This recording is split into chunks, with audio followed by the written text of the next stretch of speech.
Login accepted.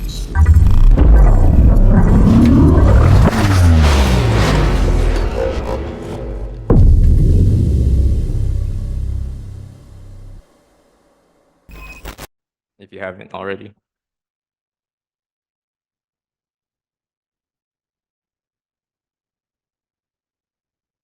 Okay, so today's the 25th, beautiful Friday evening. Uh, um, Today we're gonna be basically doing a um basically pen testing a Windows Active Directory environment. But before we dive into that, I just want to mention that next week we're having Scare. Um, so basically this workshop alongside last week's Linux pen testing workshop is gonna help you prepare for this event. So just a little bit about the environment. There's 3 boxes, so you're gonna be working with one Windows machine, which is a domain controller, and then 2 Linux machines, and you'll be using Kali Linux to essentially perform attacks on these machines. So it's not like your usual Friday workshop. This event starts pretty early, so I believe this Tuesday, and then it ends on Friday. Um, First 3 places or top 3 teams, or is it teams? Or just top 3, whoever in the top 3 gets a prize, but for now the prize is a mystery. Some things to expect. Um, Performing reconnaissance on Linux machines with Nmap, tools such as Nmap, implementing exploitations through with Metasploit, and performing privilege escalation. And for Windows, it's essentially the same process. Um, for the most part, you could use the same tools for reconnaissance. Um, but there are different attacks such as Kerberos and or Kerberoasting and um, AS rep roasting. And your goals for Linux and Windows is to basically elevate from a lower level user to a upper or higher privilege level user like a admin. And then finally, we'll be doing some, well, web application pen testing. Also, I believe in, yeah, 2 weeks from now, somewhere in November, um, a red versus blue competition is taking place. Is it on Saturday? On Saturday. This one, it's a cooperative event, meaning you'll be working alongside 1 to 4 other individuals, and you're essentially going to be blue teaming, and there's going to be an active red team basically attacking your boxes, and your goal is to just do your best on defending against any attackers. Other than that, you get started with the lab. So if you weren't here for Tuesday, basically your goal is to, well, your main goal is to find the root flag, which is located in the administrator account on the domain controller. So you're essentially trying to basically gain access to that account and find the root flag. However, there are also like additional fun little challenges that you could complete while you're going through your journey of trying to gain root access. Um, the CTF site is on the slides. You can access the slides, these slides and the previous slides through Linktree. And if you ever get lost, feel free to refer to Tuesday slides, and don't be afraid to ask for help. But I'll also be going around just to make sure you guys are doing okay. Um, Other than that, are there any questions?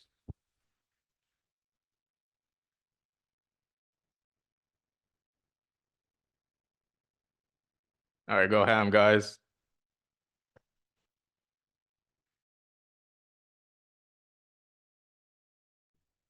So can everyone hear me? All right. Seems okay. So sorry, you guys are like probably like really confused, but uh, so what you were supposed to do, like first off, well, you can do like an Nmap scan and like find open ports and services, but you could also just start off by running um just the NXE and then SMB and then um just the IP of the domain controller. And I guess you could also do like um recon and enumeration, like essentially killing two birds with one stone. So wait, I need to like put this down. Um, so when you're like doing an SMB scan, you could like specify a range, but you could also add a additional flag, which like enumerates all the users that has like access to SMB. So so the first two lines it shows like um ports running on 445. So it is safe to say that or we could believe that workstation 00 has a file share within it. So if you were to run SMB client, oh yeah, also like when you enumerate the users, if you look at the description, there's actually a password. It belongs to Russell Westbrook right here. So in order to access the share located in the workstation, you would do SMB client, if I could type. And then you could use Russell Westbrook's credentials to access it, because since he's like a domain user, he pretty much has access. And then the password, of course, it's over here. So it's wait, U capital N 186 and then exclamation point. And then wait, what? Oh, I think I was supposed to put something. Think list.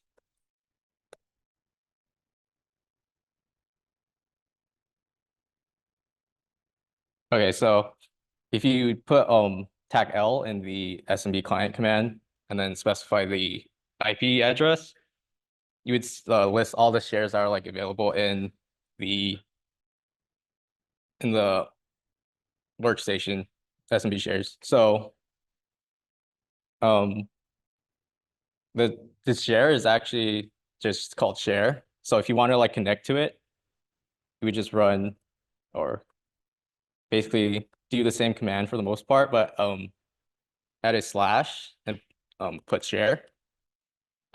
And then again, enter credentials.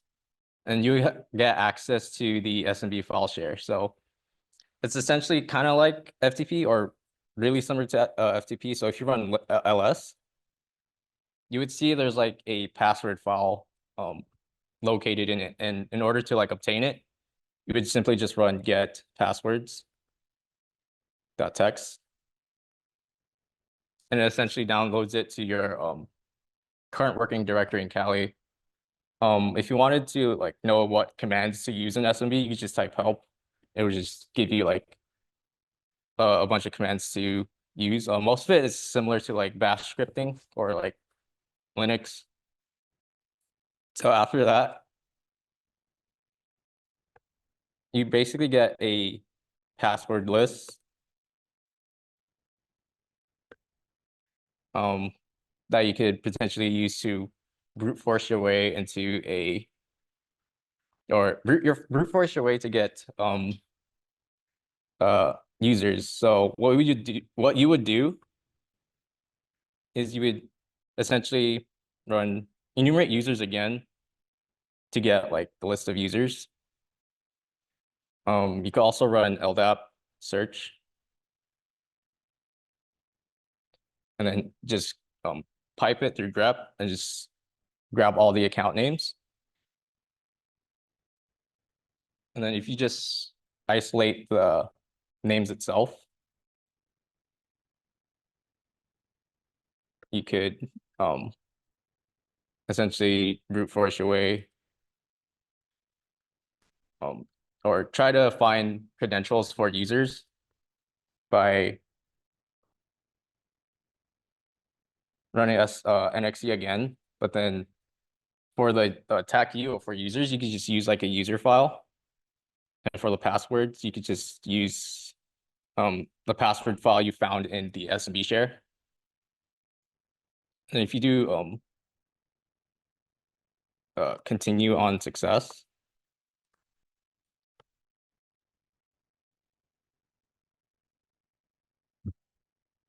you essentially see like you get some access denied or logon failures, but you also see some pluses, which means that you might have like potentially pwned uh, a user. And in order to isolate just the pos or like the login successes, I think it's still going. Oh yeah. Usually this takes a while, but eventually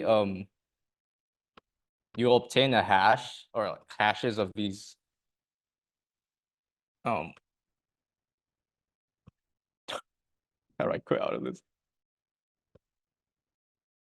Bruh. Bruh. Okay, control C. Finally it worked.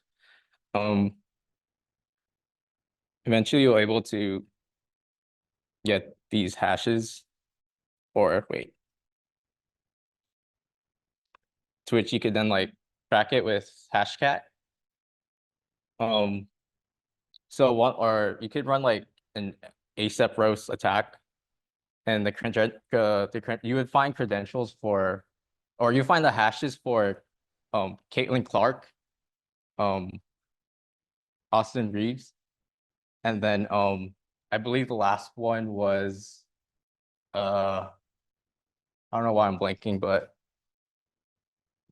I think it's anyways. Well, the last one wasn't that important really, but after you get like you crack the hash, you would essentially run Bloodhound. So in order to like get Bloodhound running, you first need to run this program Neo4j and then put console, but also make sure you run it as like root.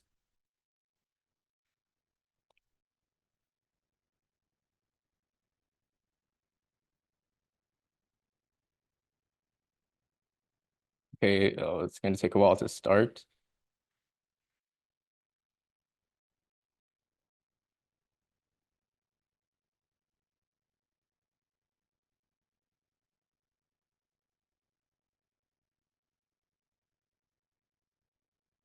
I think it started. So once that's done, you would run this command, Bloodhound, Python, and then you would get the user credential you got from like hash cracking. So it would be Caitlin Clark, or yeah, Caitlin Clark.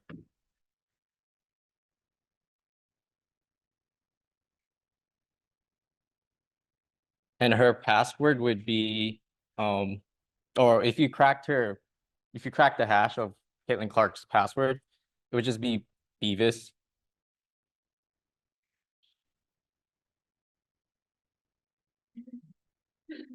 Time constraint.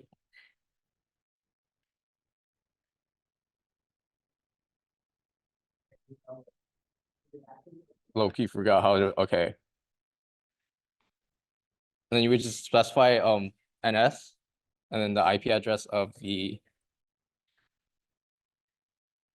domain controller, right? But you also need to specify the domain name. So it would be swiftflakes.local and run taxi all.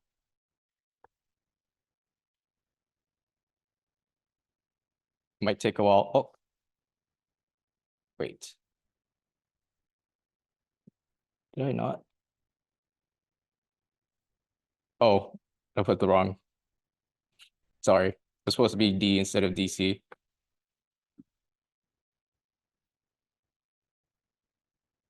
Wait, what?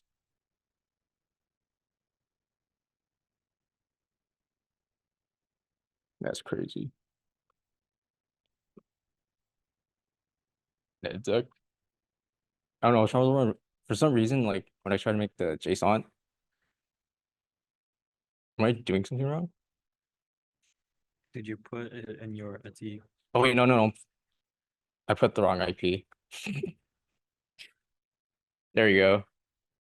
So you're supposed to put the IP of the domain controller, but for some reason I didn't.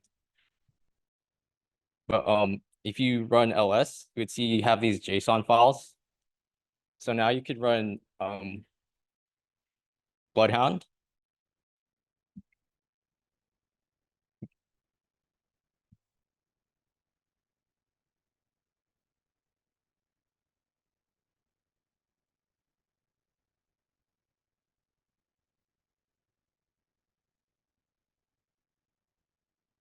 And by default, the credentials for Bloodhound is Neo4j and then Neo4j, but then it will eventually ask you to change your password. So you just set it to whatever you want.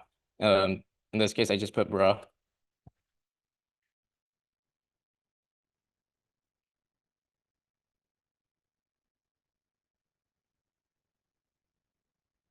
Now we have access to the our Bloodhound program itself. If I could just hide this, because I think more sorry, the Zoom toolbar was like in the way, so I couldn't like navigate through. But first you would upload the data you just created or like the harvested from the domain, which would be like the JSON files. Oh, I'm in root. Oh, because I ran it in root.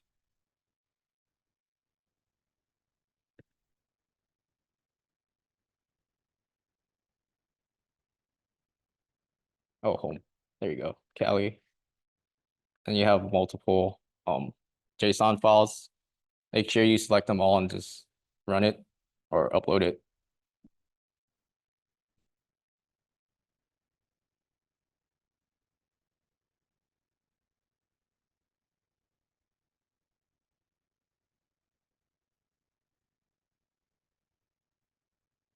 Looks like it's finished. So you could like search for users or like groups within the domain. So if you put Caitlin Clark in the search for a node search toolbar thingy, you essentially and you double click, you'll essentially be able to see like the relationships this user would have between other groups and I guess other objects. So in order to, or one of the ways to get root is performing desync or DC sync, which essentially hash or dumps all the user well it dumps passwords from a file called ntds.dit, which stores all the hash like passwords of every user but in a hash format.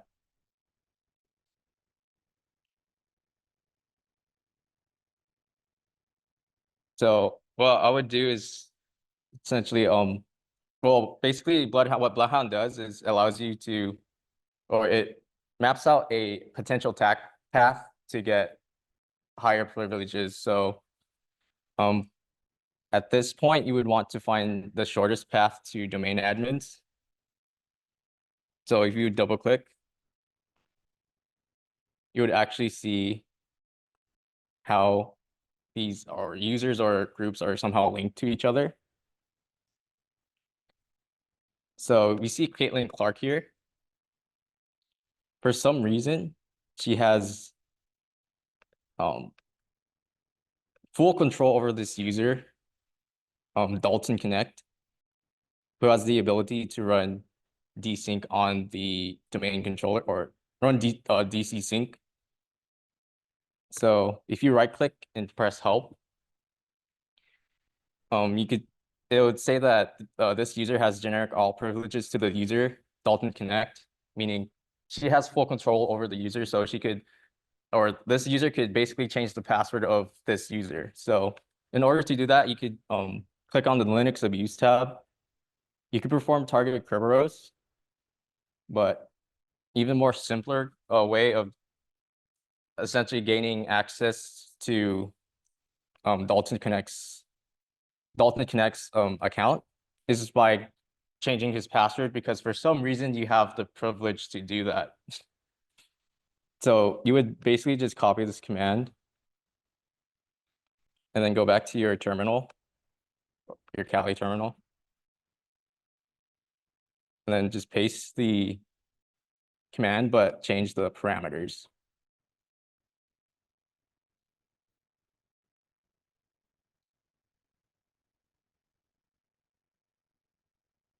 So you know that so we know that Caitlin Clark has control over Dalton Connect. So we'd run net RPC password and then the target user, which is Dalton Connect. And for the second portion, you just literally put any password. So I would just do like, I don't know, bruh password 2. And then the user for this section, you just put Caitlin Clark, because she has full control or privileges over this Dalton Connect. So first you would identify the domain, followed by like a slash, and then put Caitlin Clark, and then her password, which was just Beavis.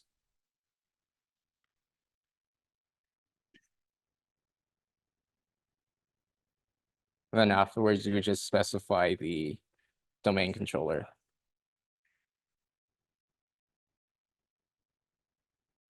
And then if nothing comes up, that means we successfully changed Dalton Connect's password.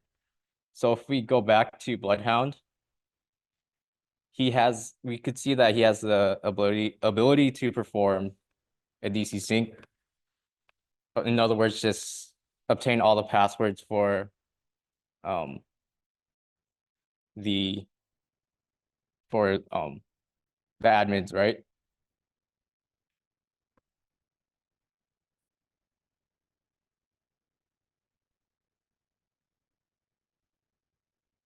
So you can run this impacket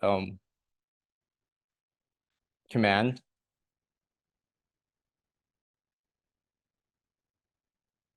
Oh,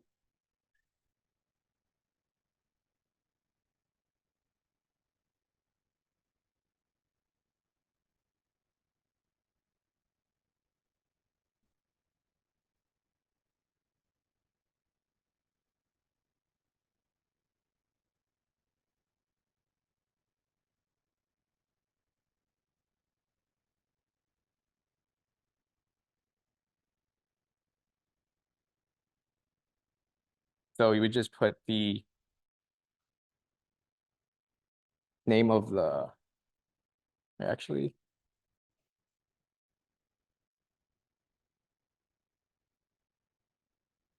Wait.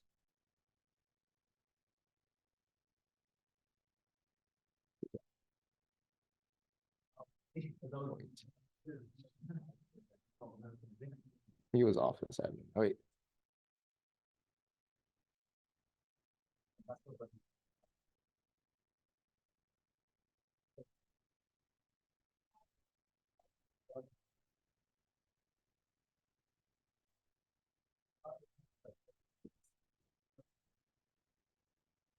Oh,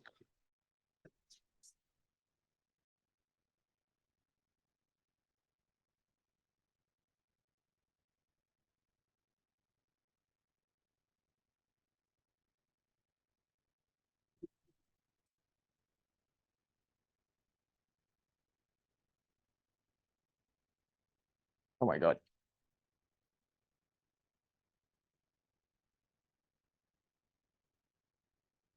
I'm so good.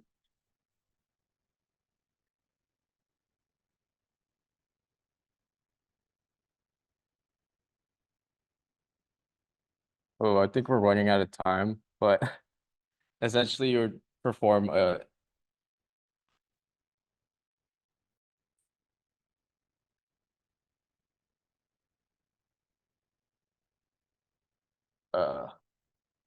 share.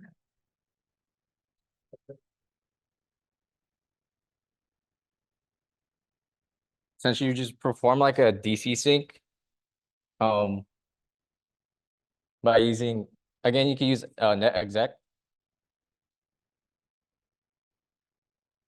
Um Basically the same process, except you put the user Dalton Connect, and then the password you just changed,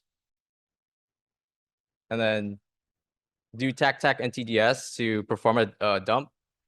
Then eventually you'll get a hash. And then you could either remote connect or X3 RDP, or you could, yeah, essentially remote connect to um the domain controller by using the administrator's username. But instead of using the clear text password or plain text password, you can just use this hash over here, and it will essentially allow you to go, if you use evil WinRM and use the hash as the password, you could essentially gain access to the domain controller, and from there you would find the flag.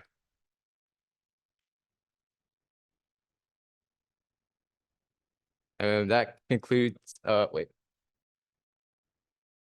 Yeah, that concludes today's presentation. Um you guys have any questions in Zoom or anyone in the room?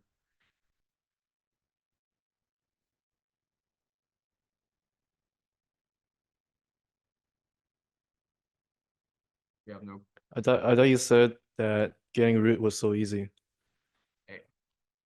No. You're like, it's so easy. I thought it was until I blanked out. Bro, I was like, I don't know why. Wait, I got up to Bloodhound. wait, should we end the movie? Should we like end the recording? Yeah. And I think we're done. Yeah, I think they like fell asleep. Okay, thank you guys for coming. We'll upload the Zoom recording on YouTube to review. Yeah. All right. See you next Tuesday for Scare. I don't know what we're doing for Scare.